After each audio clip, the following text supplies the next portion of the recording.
Merci les amis, ça va? Est-ce que vous êtes bénis jusque-là? Moi, j'aime les célébrations qui commencent comme une fin de, comme une fin de soirée. Je ne sais pas pour vous, mais moi, je trouve que c'est beau. Je trouve que Dieu est bon, le Saint-Esprit est bon. Nous sommes des privilégiés.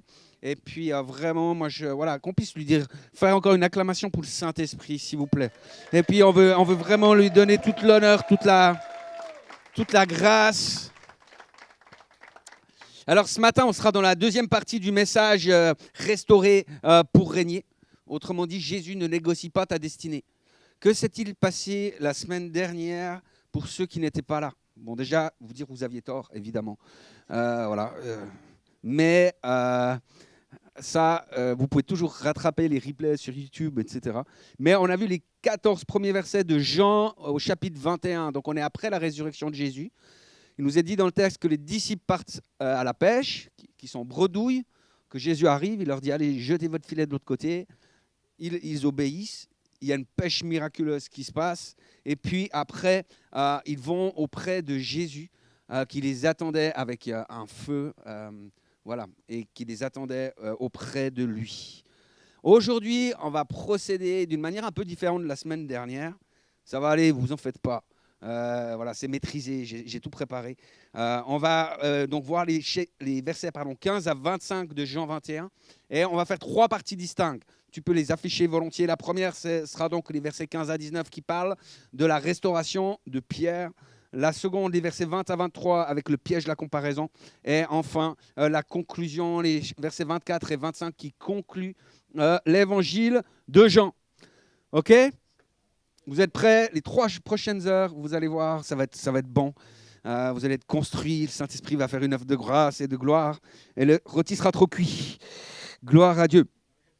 Donc, on va lire ce matin les versets 15 à 19 de Jean 21. Tu peux les afficher. Merci de les mettre aussi en plein écran pour celles et ceux qui sont en ligne. Après le repas, Jésus s'adressa à Simon-Pierre. « Simon, fils de Jean, m'aimes-tu plus que ne le font ceux-ci » ? « Oui, Seigneur, répondit-il, tu connais mon amour pour toi. » Et Jésus lui dit, « Prends soin de mes agneaux. » Puis il lui demanda une deuxième fois, « Simon, fils de Jean, m'aimes-tu » ? « Oui, Seigneur, lui répond Simon, tu connais mon amour pour toi. » Jésus lui dit, « Nourris mes brebis. » Jésus lui demanda une troisième fois, « Simon, fils de Jean, as-tu de l'amour pour moi » ? Pierre fut peiné car c'était la troisième fois que Jésus lui demandait « As-tu de l'amour pour moi ?» Il lui répondit « Seigneur, tu sais tout, tu sais que j'ai de l'amour pour toi. » Jésus lui dit « Prends soin de mes brebis. » Vraiment, je te l'assure, quand tu étais plus jeune, tu mettais toi-même ta ceinture et tu allais où tu voulais. Mais quand tu seras vieux, tu étendras les bras, un autre nouera ta ceinture et te mènera là où tu n'aimerais pas aller. Par ces mots, il faisait allusion au genre de mort que Pierre allait endurer à la gloire de Dieu. Après avoir dit cela, il ajouta « Suis-moi ». Merci beaucoup. Est-ce que vous savez que l'amour passe par l'estomac? Vous savez ça? Donc, si vous me dites ce que vous mangez, je vais vous dire quel type d'amoureux vous êtes. D'accord? Mais si je dis ça, c'est parce que ce texte de Jean 21, en fait, il tourne autour du repas. Il tourne autour de la bouffe. Verset 5, Jésus interpelle les disciples pour savoir s'ils ont quelque chose à manger.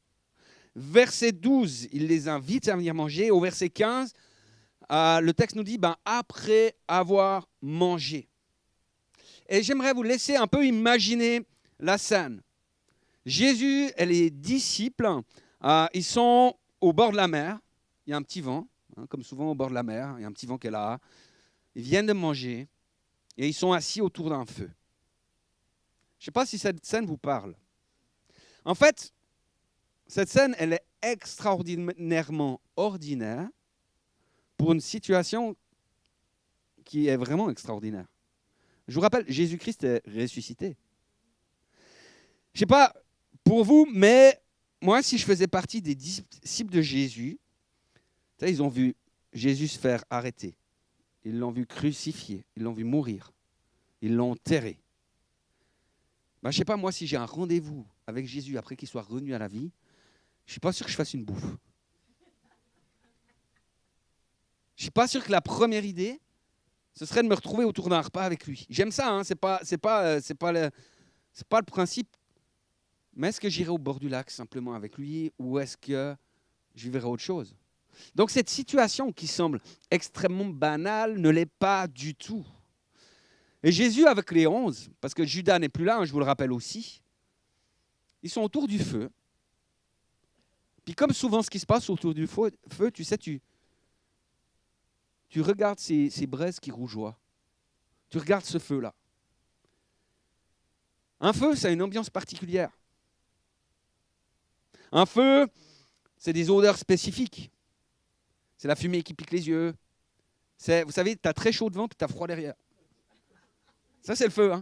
Et on a tous des souvenirs autour d'un feu. On a tous chanté Kumbaya, etc. Bon, les disciples ne le faisaient pas. On a tous des souvenirs autour du feu. Et Pierre en a des tout particuliers. C'est ce que l'apôtre Jean, qui est donc l'auteur de cet évangile, veut nous donner comme indication. Et au verset 9, il nous parle d'un feu de braise. Et si je m'arrête là-dessus, c'est parce que ce feu de braise n'est pas un détail. Il va faire partie intégralement de la restauration de Pierre. En fait, le mot grec pour parler du feu de braise, c'est anthrakia. Je ne sais pas si ça compte double au Scrabble, mais vous n'avez pas besoin de le retenir autrement. Mais il faut savoir juste qu'il est marqué que 2 fois dans le Nouveau Testament. Et les 2 fois, c'est dans l'évangile de Jean. On a là au verset 9 où Jésus en fait prépare ce feu de braise. Et on a avant, dans Jean 18, 18, où Pierre se tint à côté d'un feu de braise pendant qu'il renie Jésus. C'est le même auteur, c'est le même mot, c'est le même disciple concerné. Et ça, ce n'est pas un hasard littéraire. Mais il y a une révélation puissante au travers de cela parce que ça nous dit que Dieu va aller dans les détails. Et que Dieu n'est pas juste en train de restaurer une position. Dieu restaure les cœurs. Et pour restaurer les cœurs, Dieu va souvent toucher les souvenirs. Parce que, vous savez, on pense souvent que, oui, le pardon règle tout. Mais Dieu, il ne veut pas simplement pardonner ton passé. Il veut guérir ce que ton passé a laissé dans ta mémoire. Ce qu'il a laissé dans nos vies. Imagine Pierre. Il y a cette odeur de charbon brûlé. Il y a la chaleur, la nuit froide, les regards autour de lui. Et c'est là que Pierre dit, je ne le connais pas. Pour Pierre, ce feu n'est pas un simple feu. Ce feu est un souvenir vivant. C'est un endroit chargé de culpabilité. C'est un endroit chargé de honte. Parce que c'est le lieu de son échec spirituel. Et chaque fois qu'il repensait à cette nuit, la douleur, elle revenait. La honte, elle était là. Et là, souvent où c'est compliqué pour nous de vivre le pardon, c'est parce que nous avons besoin que notre mémoire, que nos souvenirs soient guéris, soient visités, soient touchés. La bonne nouvelle, c'est que Dieu n'est pas là seulement pour effacer nos péchés, mais il est là pour guérir les traumatismes. Il veut restaurer nos mémoires. De manière à ce que, tu sais, ce qui faisait partie de la honte, soit une autre étape, soit un autre souvenir, soit une autre réalité. Vous savez, imaginez, Pierre, il est dans le bateau, il voit que c'est Jésus, il sort, il court, il se précipite vers Jésus, et là, il y a ce feu de braise. Il y a ces réalités qui sont là. C'est le même mot, c'est la même atmosphère, c'est le même décor. Vous croyez que Jésus il a allumé ce feu par hasard? Non. Non, Jésus savait. Et tout d'un coup, auprès de ce feu-là, Pierre ne le renie plus. Pierre s'assoit avec Jésus. Pierre mange avec lui. Et il peut regarder Jésus sans détourner le regard. sans avoir honte, sans fuir.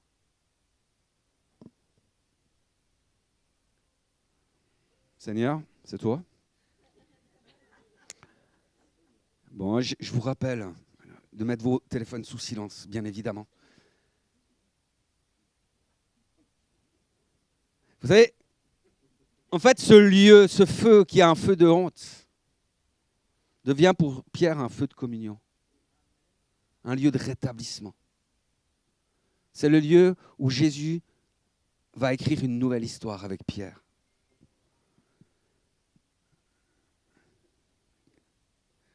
Quelqu'un peut expliquer à Pascal comment on éteint son portable, hein?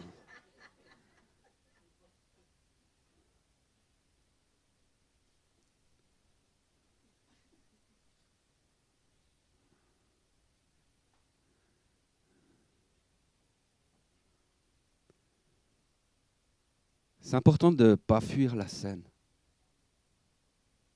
C'est intéressant hein, que, alors c'est pas de la faute à Pascal, c'est intéressant que le téléphone sonne au moment même où tout d'un coup on pourrait fuir une réalité qui se présente à nous, comme Pierre, à quelque part, aurait eu envie de fuir cette scène-là.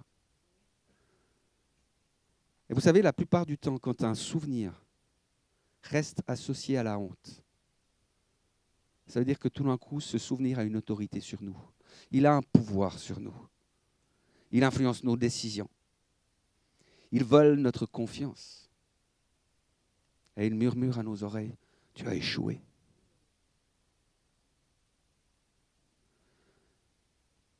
Mais quand Jésus entre dans le souvenir, la honte, elle perd son autorité. Elle perd de sa puissance. Est-ce qui te condamnait hier? C'est un lieu qui tout d'un coup est marqué de la grâce et de la faveur de Dieu. Et ça, c'est juste extraordinaire, les amis. Donc petit à petit, ce feu de braise est passé d'un lieu de honte à un lieu de décision. Et Jésus n'appelle pas Pierre pour lui rappeler son échec. Il l'a appelé pour le transformer. Et maintenant va commencer la conversation la plus importante de la vie de Pierre. Simon, fils de Jonas, m'aimes-tu plus que ceux-ci? Regarde ton voisin. Simon, fils de Jonas. Tu sais, tu peux dire, bon, c'est bon, là, cette fois, Pierre, il était rétrogradé. Tu sais, Jésus lui avait dit, tu ne t'appelleras plus Simon, on t'appellera Pierre. Et sur cette pierre, je bâtirai mon église. Donc, ou Simon. Est-ce que Dieu est en train de lui dire, bon, frère, tu as échoué? Non. En fait, Jésus veut guérir son cœur, il veut guérir au-delà de cela son identité personnelle. Simon, fils de, il le ramène à qui il est, il le ramène à sa famille, il le ramène à son histoire, à qui il est en tant qu'être humain capable d'avoir des échecs. Est-ce qu'il y a des êtres humains dans cette salle capables d'avoir des échecs? Heureusement, il y en a quelques-uns qui ne lèvent pas la main. L'autorité spirituelle, les amis, elle commence quand Dieu peut parler à ton cœur sans passer par ton titre. Jésus restaure l'homme avant l'apôtre. Jésus restaure l'identité avant la mission. Il ramène Pierre à cette réalité humaine et il le ramène dans une relation personnelle. Avant de l'amener dans une position dans le ministère ou quelque chose de la sorte. Jésus le reconstruit entièrement. Il reconstruit l'amour avec autorité. Vous savez, c'est profondément dérangeant parce que nous, on fonctionne, et vous pouvez dire ce que vous voulez, mais c'est la vérité, on fonctionne en termes de performance. C'est pour ça qu'on a de la peine à être confronté à nos échecs. C'est pour ça qu'on a de la peine tout d'un coup à être en dessous de la hauteur qu'on s'est fixée. Parce qu'on fonctionne avec ça. Mais Dieu ne veut pas notre performance. Il veut notre cœur. Il veut qu'on puisse être vrai avec lui. Il cherche notre cœur avant de chercher le service. Et Jésus ne va pas lui demander, bon, c'est bon Pierre, tu as compris ton erreur?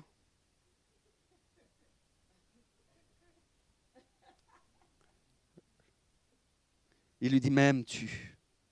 M'aimes-tu? Parce que si j'avais dans toute sa plénitude la foi qui peut transporter les montagnes, si je n'ai pas l'amour, je ne suis rien. Même tu. Le royaume de Dieu fonctionne sur l'amour. Fonctionne sur l'amour. Le ministère naît de l'amour. La sainteté naît de l'amour. La fidélité naît de l'amour. Même tu.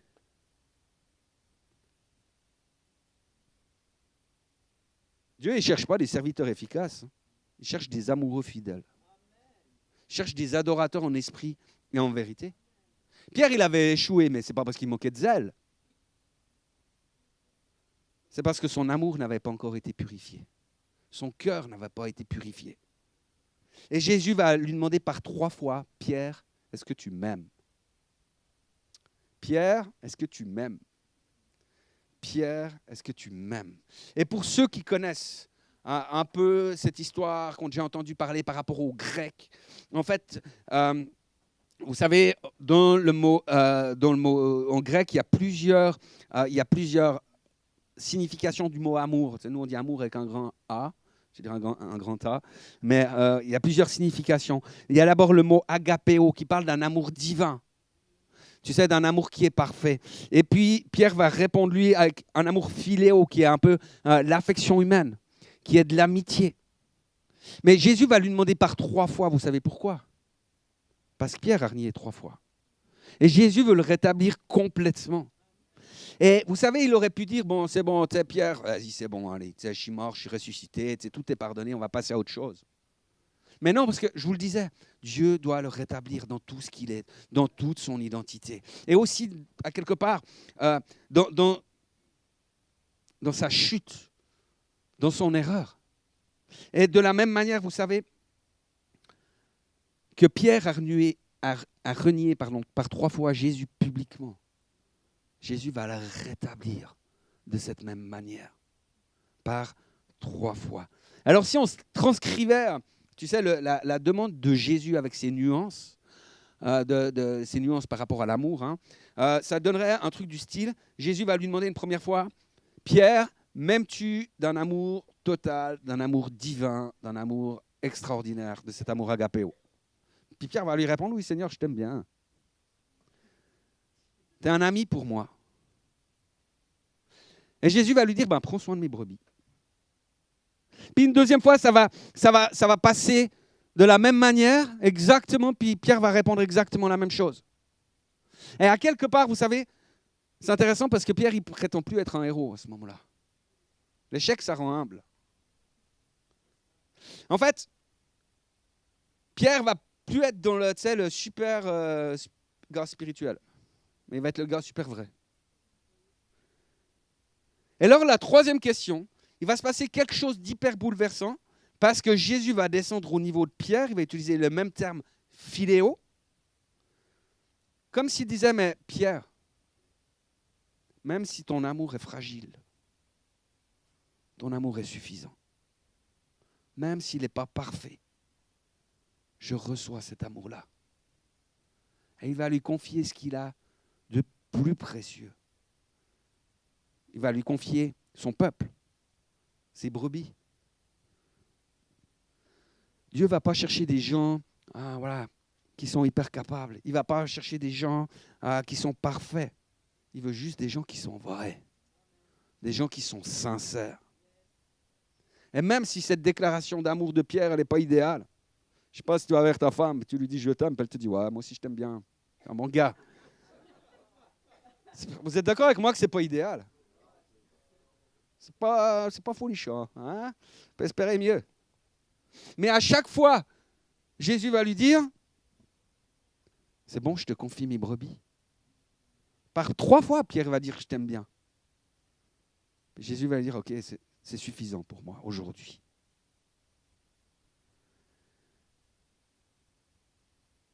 Le test de notre amour pour Jésus, ce n'est pas de l'émotion.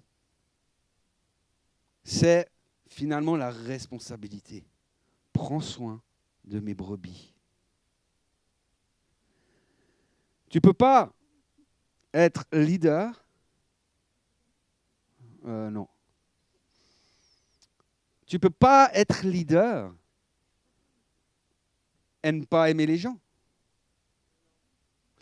Tu ne peux pas avoir un ministère quel qu'il soit et privilégier ce ministère au détriment de l'église locale. Tu ne peux pas aimer Jésus et délaisser son épouse. Prends soin de mes brebis. Donc, aimer Jésus va toujours conduire à servir son peuple. En fait, l'amour devient visible lorsque nous servons les autres. Ça, c'est la manifestation de l'amour de Dieu. Parce qu'on ne peut pas aimer la tête et négliger le corps. Après ce temps de restauration, Jésus va parler du futur de Pierre. Il va parler de la mort de Pierre. C'est étonnant, hein? Mais avant d'avoir renié le Seigneur, souvenez-vous, Pierre s'était engagé par la parole envers Jésus. Il avait dit, même si tous les autres te renient, moi, Seigneur, je resterai fidèle. Pierre avait échoué. Et c'est hyper intéressant parce que Jésus va lui poser cette question, il va dire, Pierre, est-ce que tu m'aimes plus que tous les autres? En fait, il reprend ce même code de langage, mais après, il lui dit, tu vois, Pierre, en fait, aujourd'hui, tu m'aimes bien, mais ton amour, il est tellement vrai qu'un jour, tu vas réellement mourir pour moi. Parce que l'amour vrai, il mène toujours à l'abandon total. Avant la croix, alors Pierre était confiant, mais après la restauration, Pierre devient fidèle. Parce que la grâce, elle ne diminue pas l'appel, mais elle rend possible l'obéissance. Et Jésus va ajouter, suis-moi. En fait, toute la vie chrétienne, elle tient dans ces deux mots. Suis-moi. C'est la vie de disciple. Et peut-être que toi aussi, tu es revenu au feu de braise. Peut-être que ton cœur est brisé. Tu pensais peut-être avoir échoué, avoir manqué. Mais Jésus, il est encore là. Et il te pose une question ce matin, c'est « M'aimes-tu » Et si tu réponds oui, alors le Seigneur va te dire une deuxième chose. Suis-moi.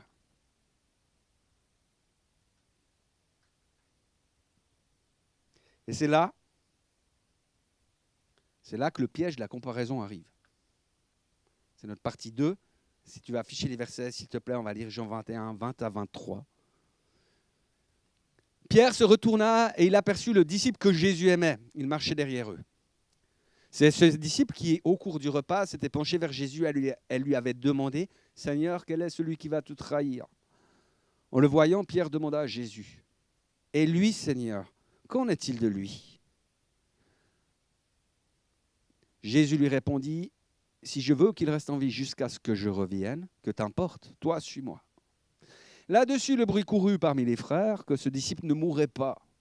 En fait, Jésus n'avait pas dit qu'il ne mourrait pas, mais seulement, si je veux qu'il reste en vie jusqu'à ce que je revienne, que t'importe. Et je crois...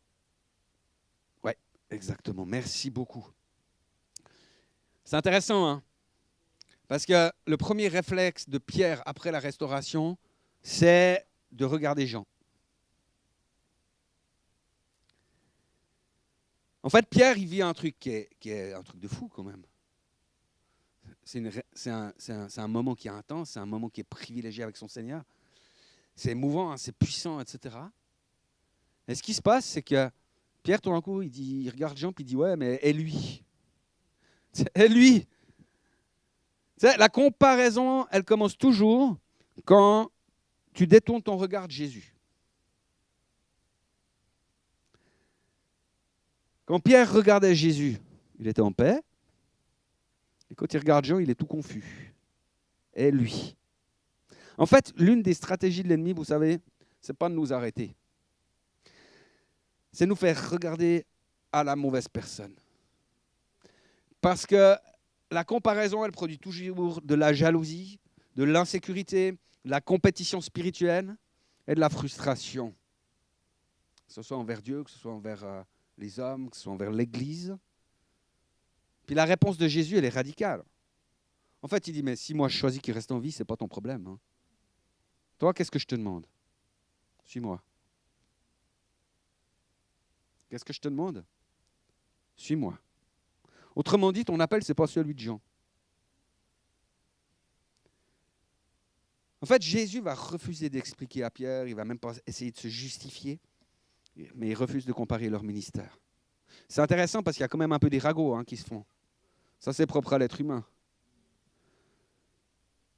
Mais Jésus lui dit, son ministère à lui, ce n'est pas ton problème. En fait, ta destinée, elle ne dépend pas de ce que font les autres.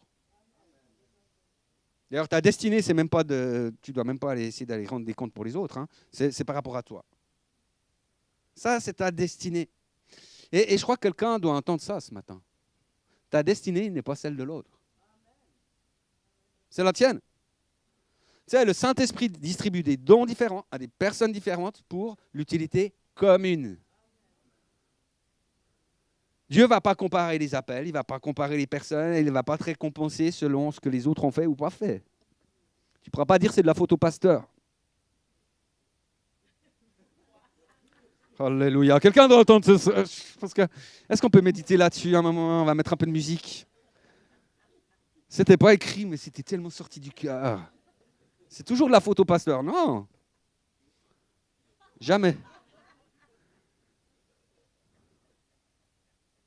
Parce que Dieu, il ne veut pas produire des copies, les amis. Nous sommes des filles et des fils uniques. Nous sommes uniques devant Dieu. Dieu ne fait pas des copies. Mais, vous savez, la comparaison, ça révèle une chose. Notre manque de confiance dans la bonté de Dieu.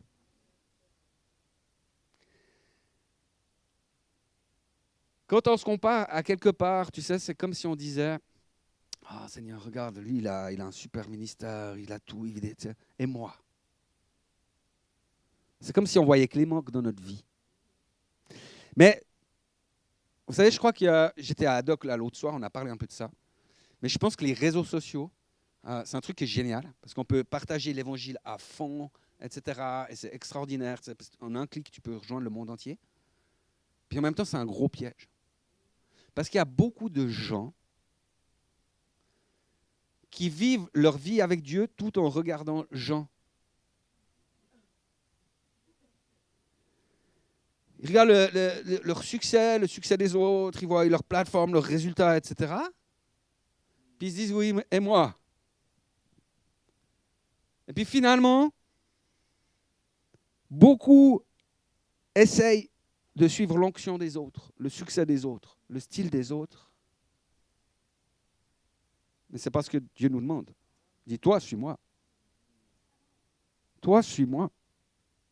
La comparaison tue la gratitude et vole la joie et vole l'appel. J'espère que vous prenez des notes parce que moi, je trouve que c'est vachement bien.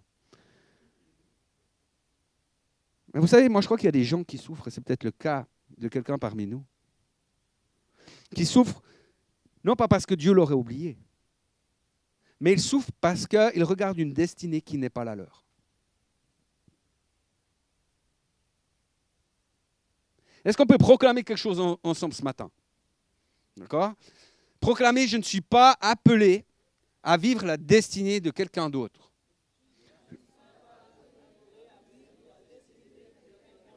On va le refaire parce qu'il y en a qui ne l'ont pas dit, j'ai entendu. Je ne suis pas appelé à vivre la destinée de quelqu'un d'autre. Le Seigneur a quelque chose de spécifique en réserve pour moi. Puis tu regardes ton voisin, puis il dit, c'est pour toi.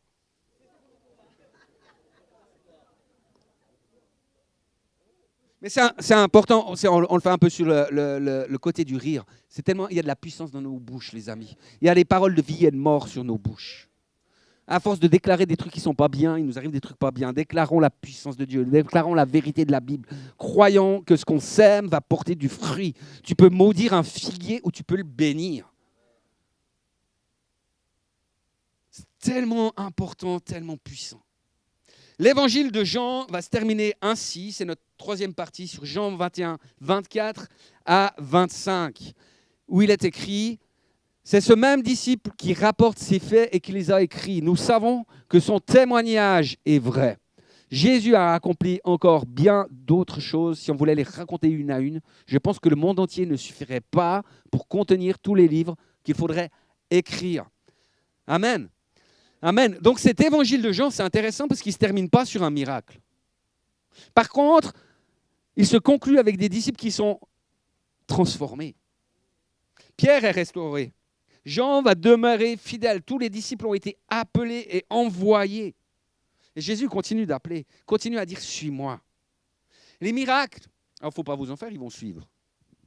Parce qu'après l'évangile de Jean, vient le livre des Actes des Apôtres. D'accord ? C'est extraordinaire. Mais tout a commencé par un feu de braise. Tout a commencé par un lieu d'échec, un lieu d'accusation, un lieu de condamnation. Mais Jésus a restauré entièrement Pierre. Il l'a transformé entièrement.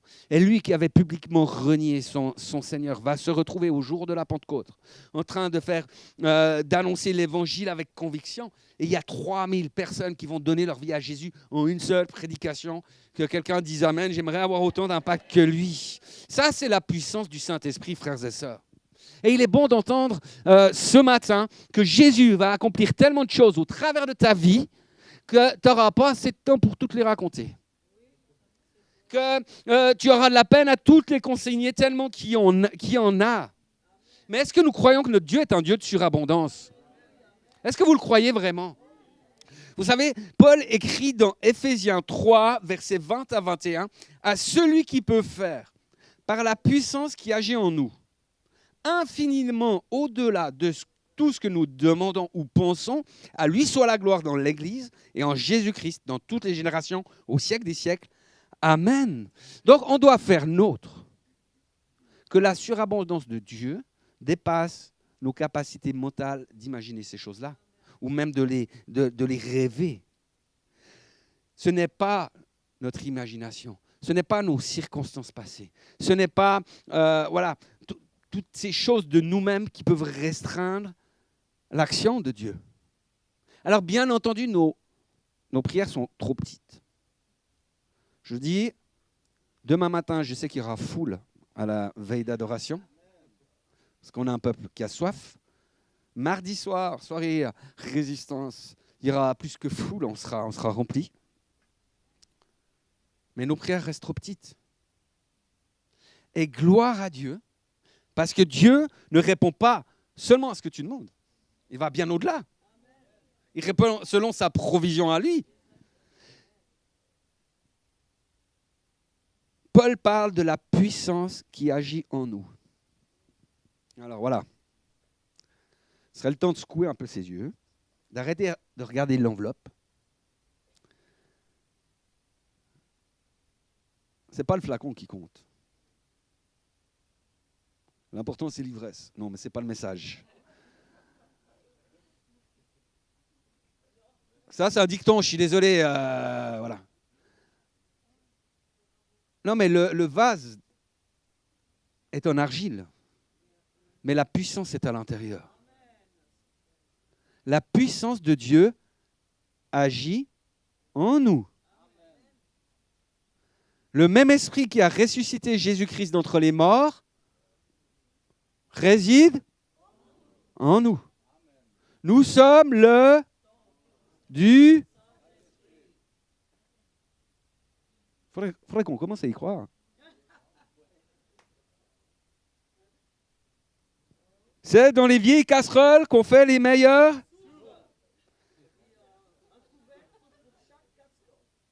Est-ce que vous croyez, les amis, vraiment, que cette puissance, elle est là? Que cette puissance, elle est agissante? Est-ce qu'elle est en nous? Il est temps de réveiller la vision. Il est temps de passer à l'action. Il est temps d'aller de l'avant. Parce que ce qui se passe, ce n'est pas seulement un miracle extérieur qu'on a besoin. C'est une transformation intérieure. C'est ça la réalité. Et souvent, on pense trop petit, souvent on limite Dieu dans ce qu'il veut faire. Mais on est dans une saison, les amis, où il y a d'autres choses qui doivent venir. En 3 ans de ministère, on ne parle pas de 10 années, on ne parle pas de 20 années, on parle de juste 3 ans. En 3 ans, Jésus a fait tellement de choses que toutes les bibliothèques de la terre ne pourraient pas remplir tout ce qu'il a fait. Quelqu'un doit entendre cela ce matin. Est-ce que vous croyez que Jésus est le même hier, aujourd'hui et éternellement? Alors il agit ou pas? Alléluia. Donc il faut qu'on élargisse notre vision. Il faut qu'on comprenne qu'il y a des possibilités plus grandes. Il faut qu'on puisse sortir de cette mentalité qui est limitante, qui restreint la puissance de Dieu, parce que Jésus-Christ est le même hier, aujourd'hui et éternellement. Et Paul, vous savez, il écrit « À lui soit la gloire dans l'Église », on peut dire Amen, c'est chez nous, dans toutes les générations, donc c'est aussi la nôtre, et au travers des siècles. Donc cette puissance, elle est agissante aujourd'hui. Et si Jésus, vous savez pourquoi il ne négocie pas avec notre destinée? Ce n'est pas à cause de nous, les amis. Ce n'est pas à cause de nous. Ce n'est pas une question de succès personnel. Ça, c'est humain. On veut le succès personnel. Le succès personnel vient quand la gloire de Dieu est manifestée au travers de chacune de nos vies. Tout est pour la gloire de Dieu. Je devrais entendre plus de Amen dans ce lieu, les amis. Tu peux mettre le... Voilà, non, c'est déjà là? Non, tu peux... Ouais, c'est bon. Est-ce que je peux demander à l'équipe de louange de venir? Vous savez, tout a commencé avec une restauration. Et tout va se terminer par une invitation. Suis-moi. Pierre n'a pas été restauré pour retourner dans sa vie d'avant. Le projet de Dieu était bien meilleur. Il n'a pas été restauré pour rester dans le souvenir de son échec. Il a été restauré pour régner. C'est régner dans le royaume de Dieu, ce n'est pas dominer, ce n'est pas briller, ce n'est pas être applaudi. Régner, c'est marcher à la suite de Jésus. C'est marcher dans l'obéissance. Et Pierre est passé de la honte à la hardiesse. Il est passé du reniement à la proclamation. Il est passé de la peur à la puissance. Parce que Jésus-Christ ne négocie pas avec notre destinée. Et vous savez, je crois ce matin vraiment que certains sont à quelque part intérieurement assis devant leur feu de braise. Ils contemplent leurs échecs avec regret, leurs manquements. Je veux te dire aujourd'hui que le Saint-Esprit m'envoie pour ranimer, pour rallumer ton appel. Il est là pour cela aujourd'hui. Nous sommes cette génération qui est appelée à régner, qui était destinée à régner. On n'est pas appelé à être une église paralysée. On n'est pas appelé à une église qui est distraite par la comparaison. Mais nous sommes appelés à être une église qui fixe ses yeux sur Jésus. Une église remplie du Saint-Esprit. Une église qui proclame la parole de Dieu, qui proclame la vie de Dieu. Une église qui suit radicalement. Et j'entends l'Esprit dire ce matin, suis-moi. Suis-moi. Jésus ne va pas négocier avec ta destinée. Parce que tu sais que ta destinée a été écrite avant même ta naissance. C'est-à-dire que Dieu connaissait tes combats. Il connaissait tes échecs. Mais il t'a choisi. Alors la seule question qui reste ce matin, que Jésus veut nous poser, c'est m'aimes-tu? Église, m'aimes-tu? Et si ton cœur répond, Seigneur, tu sais tout, tu sais que je t'aime. Alors il va te poser la deuxième question, c'est suis-moi. Suis-moi, marche à ma suite, sois radical. Je parlais des braises qui rougeoient. Vous savez, et souvent quand il y a ces braises qui rougeoient, je ne sais pas vous, mais tu sais, on est souvent un peu comme hypnotisés par ce qui se passe. Et il y a des hommes et des femmes qui, dans ce lieu, sont comme hypnotisés par les braises. Et c'est comme si vous étiez bloqué dans votre futur à cause du passé. À cause de vos yeux qui sont rivés sur ces braises-là. Mais je veux te dire ce matin que Jésus t'aime. Je veux te dire ce matin que le pardon, il est pour toi. Je veux te dire que ce matin, le Seigneur veut guérir ton passé. Il veut guérir ta mémoire. Il veut te permettre d'entrer dans le chemin qu'il a tracé pour toi. Et si ça te concerne ce matin, si tu dis oui, je sais, tu vois que le Seigneur est en train de te parler, j'aimerais t'inviter à ne pas regarder Jean, mais à regarder Jésus. J'aimerais t'inviter à faire un pas de foi et à te lever maintenant, là où tu es, à pouvoir dire Seigneur, je viens devant toi. Et je vois, alors que tu te lèves, que le Seigneur est en train de faire une guérison. Il est en train de faire une restauration dans ta vie. Il est en train de rétablir quelque chose pour toi. Le Seigneur veut également appeler des gens ce matin qui ont négocié leur destinée. Vous savez, comme Ésaü a négocié son droit d'aînesse contre un plat de lentilles, certains ont négocié leur destinée contre du confort, contre un plat d'assurance, de sécurité. Et le suis-moi de Jésus vous semblait trop grand. Comme pour le jeune homme riche, vous savez, ce jeune homme riche, il aimait Dieu. Puis Jésus lui a demandé de faire un step qui était vraiment énorme. Et il ne l'a pas fait. Mais j'ai une bonne nouvelle pour toi ce matin, c'est que Dieu ne se repent pas de ses dons et de ses appels. Et la bonne nouvelle, c'est que ce matin, il t'appelle. Et si ça te parle, je t'invite aussi à te lever. Alléluia, Jésus. Ce que je voyais aussi, ce que le Seigneur me montrait dans ce temps-là, c'est peut-être pour des gens ici, c'est pas pour la majorité, mais il y a pour des gens ici, il y a pour des gens en ligne.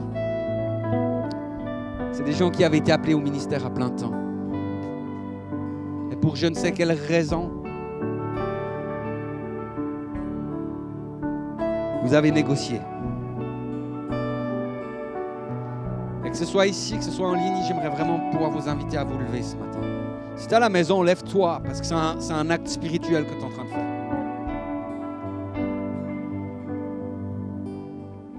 Et si c'est ton cas, j'aimerais t'inviter à pouvoir prendre contact avec moi, parce que je crois que l'esprit des prophètes est soumis aux prophètes. Il y a quelque chose à prier, quelque chose à avancer, quelque chose à restaurer. Mais l'appel de Dieu vous est tout à nouveau adressé. Ce matin, j'aimerais te dire qu'il y a encore un chapitre des Actes des Apôtres à écrire. Est-ce que tu veux y être? Est-ce que tu veux y être ce matin? Oh, rapapapapapa. Il y a des vies qui doivent être encore restaurées. Il y a des familles qui doivent être encore transformées. Des régions qui doivent être changées. Et ce prochain chapitre, il commence avec toi. Église, nous sommes appelés à être un peuple qui marche sans réserve. Un peuple qui marche par la foi, non pas par le calcul. Un peuple qui est restauré pour régner. Je veux prier. Et dire merci Seigneur. Saint-Esprit, merci de venir vers nous. Merci parce que toi tu lis dans nos cœurs. Merci parce que tu permets qu'on vive maintenant dans ce temps précis une rencontre avec toi. Alors nous voulons te donner. Nous voulons te donner ce moment Seigneur. Et je veux proclamer, déclarer au nom de Jésus qu'il y a quelque chose qui change maintenant dans chacune des vies des personnes qui sont debout. Que les chaînes qui sont invisibles tombent maintenant dans le nom de Jésus. Que les mensonges se taisent. Que tout ce qui a été blessé, que tout ce qui a été abîmé soit restauré, guéri maintenant dans le nom de Jésus-Christ. Seigneur, que là où il y avait de la honte, tu puisses déposer de la grâce. Que là où des personnes pensaient c'est fini pour moi, Seigneur Jésus, tu puisses déclarer maintenant, suis-moi encore. Tu puisses renouveler cet appel pour la gloire de Dieu. Et merci Saint-Esprit parce que tu viens comme un feu. Pas un feu qui dévore ce matin, mais un feu qui restaure dans le nom de Jésus. Oh la baba baba baba yanakaso la baba bashi namala. Oh Seigneur, que ton amour puisse remplir les cœurs maintenant. Oh rababa baba yarakara baba, je réclame une paix dans les pensées, une grâce dans les pensées dans le nom de Jésus. Oh la baba yarakasana, que ta présence Seigneur soit plus réelle que toutes les peurs, soit plus réelle que toutes les blessures, soit plus réelle que tous les mensonges, toutes les comparaisons qui ont eu lieu maintenant. Oh rababa yera caché rabaso la baba baba yana caché. Oh merci Seigneur. So la baba baba baba. Le Seigneur est en train d'établir quelque chose dans ta vie maintenant. Sola baba, élève ta voix, Église. Alors que tu élèves ta voix, le Seigneur est en train d'établir. Il est en train d'établir son règne. Il est en train d'établir sa puissance. Il est en train d'établir sa vie, sa grâce, sa faveur sur toi, sur tes projets, sur ses projets pour toi. Sola baba yarakada baba. Oh, je veux proclamer que c'est une église restaurée qui se lève. Une église transformée qui se lève. Qui impacte, Seigneur, ta vie, ta puissance là où tu nous as placés. Oh, rabababa. Je veux proclamer que des vies ordinaires portent une destinée extraordinaire dans le nom de Jésus.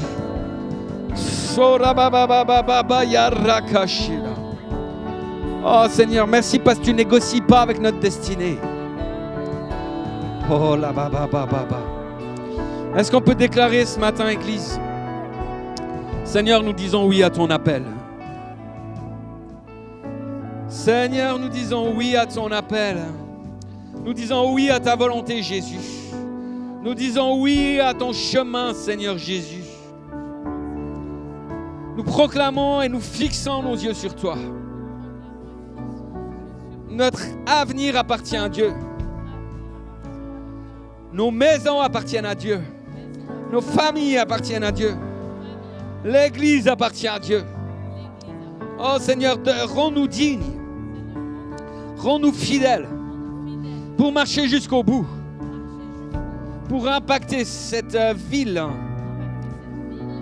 Pour impacter cette région.